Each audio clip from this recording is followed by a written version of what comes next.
কেমন অনুভূতি? সঙ্গে আছে 24 ঘন্টা, সব জায়গায় সবাই প্রি ওয়েডিং শুট করছে। হেঁটে অনেক স্ট্রাগল করে এসেছি গাইস।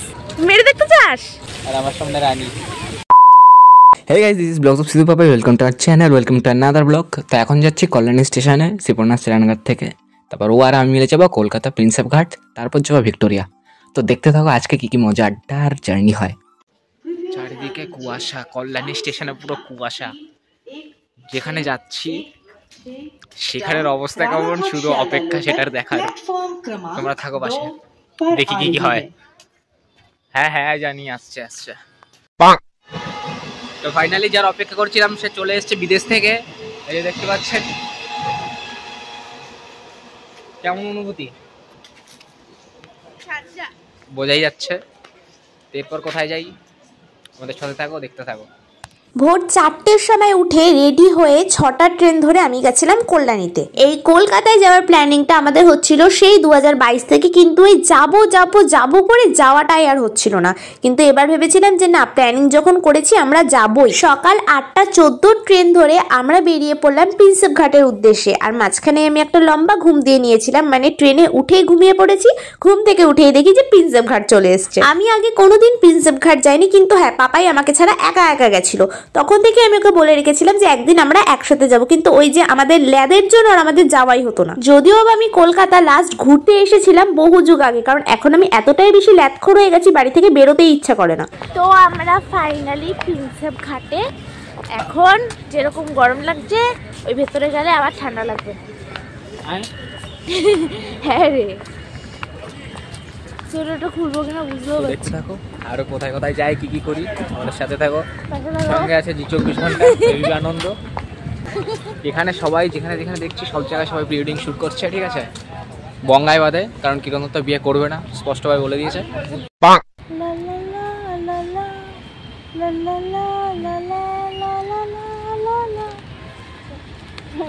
সেই রকম কিছুই না, এমনি একটুখানি ব্যাকগ্রাউন্ড মিউজিক দিতে ইচ্ছা করছিল, সেই কারণে ব্যাকগ্রাউন্ড মিউজিক দিলাম।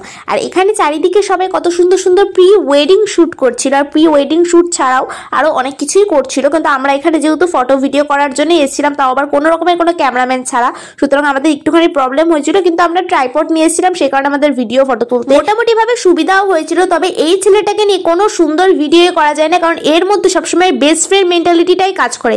ও যে আমার বয়ফ্রেন্ড থেকে থেকেও ভুলে যাও, মনে করে যে না, ও শুধুই আমার বেস্ট ফ্রেন্ড। যাই হোক, মেরে ধরে কয়েকটা সুন্দর সুন্দর ফটো ভিডিও তো আমি করে নিয়েছি। তারপরে ভালো করে পুরো জায়গাটা একটুখানি ঘুরতে থাকলাম, দিয়েই পরে বেরিয়ে পড়লাম আমরা ভিক্টোরিয়া যাওয়ার পথে।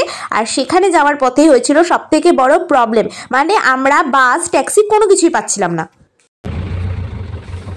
তারপর কলকাতা শহরে কিরকম লাগছে হেঁটে? মেন প্রবলেমটা হয়েছিল আমরা প্রিন্সেপ ঘাট থেকে বেরিয়ে কোনো বাস পাইনি, প্লাস ট্যাক্সিও পাইনি। আমরা প্রায় আধ ঘন্টা মতন পায়ে হেঁটে ভিক্টোরিয়া আসার চেষ্টা করছিলাম, কিন্তু না, অতখানি হেঁটে আসা আমাদের পক্ষে পসিবল না। তারপরে এই ট্যাক্সিটা করলাম। যেখানে আমরা প্রিন্সেপ ঘাট থেকে ভিক্টোরিয়া 50 টাকায় চলে আসতে পারতাম, সেখানেই আমাদের প্রিন্সেপ ঘাট থেকে ভিক্টোরিয়া আসতে 250 টাকা লেগেছে। সুতরাং টাকা পয়সার ধ্বংস করেই আমরা ভিক্টোরিয়া পর্যন্ত এসেছিলাম বলতে গেলে। কিন্তু এখানেও এসে দেখি টিকিট কাউন্টারে লম্বা লাইন, যে লাইনে প্রায় আধ ঘন্টা লেগে গেছিল টিকিট কাটতে। আর আমি বেশিক্ষণ রোদে দাঁড়িয়ে থাকতে পারি না, তার উপরে পরেছিলাম সোয়েটার। আমার যা গরম লাগছিল বাপরে বাপ, আমি খালি ছায়া খুঁজছিলাম যে কোথায় গিয়ে আমি দাঁড়াতে পারবো।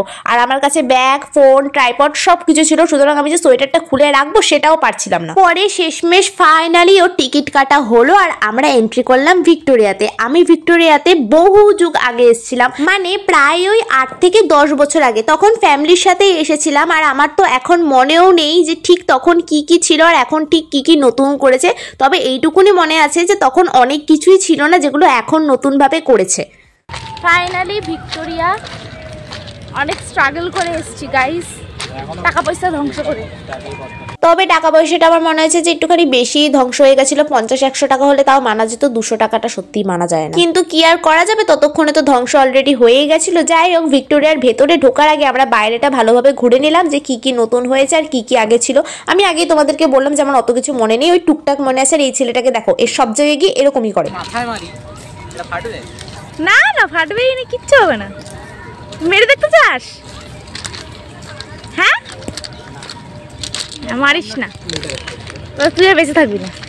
আমি ওকে আগেই বলে দিয়েছিলাম যে দেখ ভিডিওতে আসার কোনো রকমেরই কোনো চেষ্টা করবি না, আমি কিন্তু আশেপাশের ভিডিও করব, তোকে আমি ভিডিওতে নিতে চাই না। কিন্তু না, ও তো সবসময় ফুটেজ নেওয়ার জন্য রেডি। এখনো টিপ টিপ খেলার জন্য পাথর নিচ্ছে ভিক্টোরিয়ার সামনে থেকে, এই ফেলে দিল, কিন্তু ওখানে পুলিশের গার্ডগুলো আমাদের থেকে তাকিয়ে হাসছে। না এটা ভালো না, আবার ভালো না বলছে।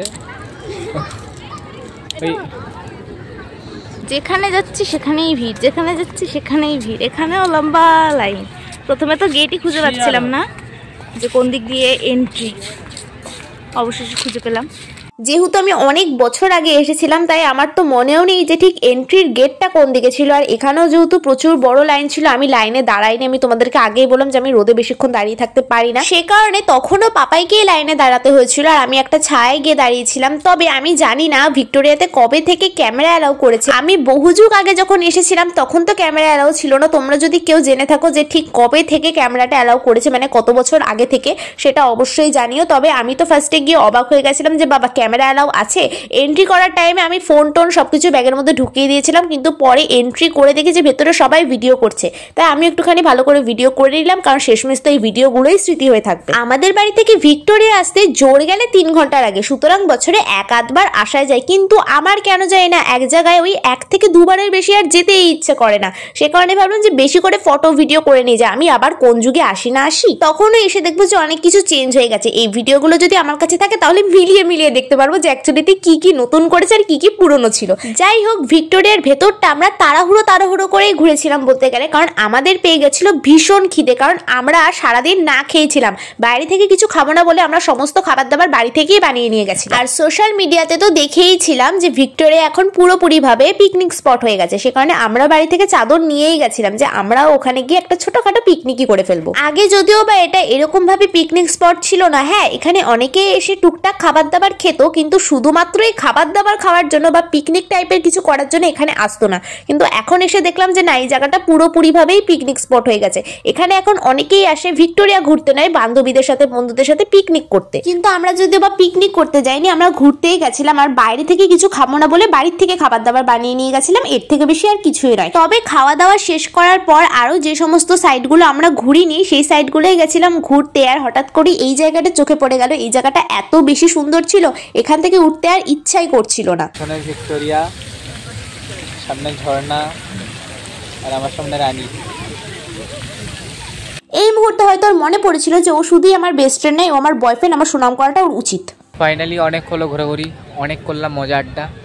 যাই হোক, শেষ কথায় আসি, যদি ভিডিওটা ভালো লাগে obviously like, comment, share and subscribe blogs of Sidhu Papai. দেখা হবে নেক্সট কোনো ভিডিওতে, ততক্ষণের জন্য টাটা, বাই।